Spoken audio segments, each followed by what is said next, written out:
1650 का दशक। दक्कन में सातारा जिले के छोटे से गांव में कृष्णा नदी में डुबकी लगाते समय एक सन्यासी के हाथ में एक मूर्ति लगी।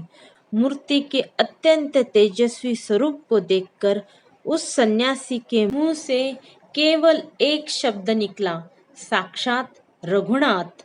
अखंड वैराग्य में डूबे हुए, भगवे वस्त्र का परिधान किए हुए और भस्म को धारण किए हुए उस विभूति का नाम था समर्थ रामदास स्वामी।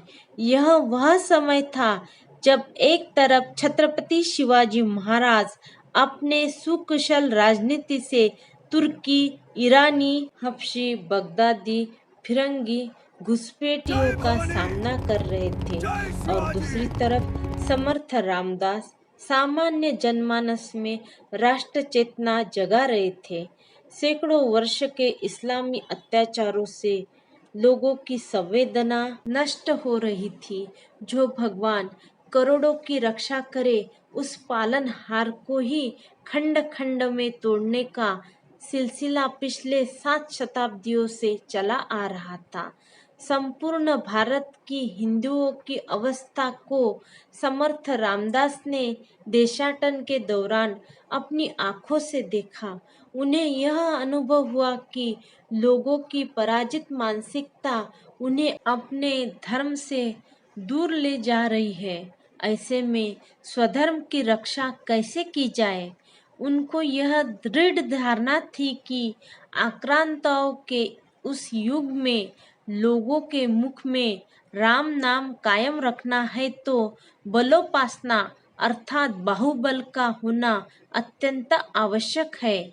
इसी हेतु उन्होंने जगह जगह पर हनुमान जी के मंदिर बनवाए और श्री क्षेत्र साफल में श्री रघुनाथ जी का मंदिर बनवाया।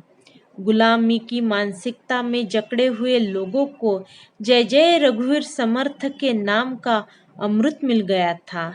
नदी में गोता लगाते समय मिली उस सूर्य मूर्ति को सूर्यकुल के मेरुमणि श्री राम के रूप में पूजा जाने लगा।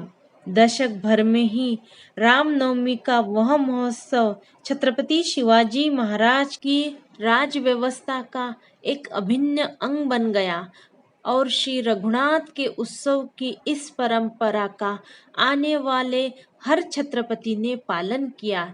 3 तपों के अथक परिश्रम के बाद देव, देश और धर्म का यह रण संग्राम आखिरकार विजयी हुआ और जिसका परमोच्च बिंदु था शिव राज्याभिषेक।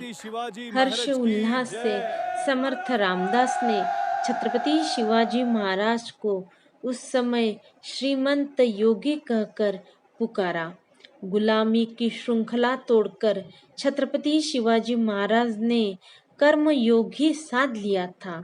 भारतीय संस्कृति में राजा को श्री विष्णु का अवतार माना जाता है और वशिष्ठ रूपी समर्थ रामदास के श्री राम छत्रपति शिवाजी महाराज ही तो थे।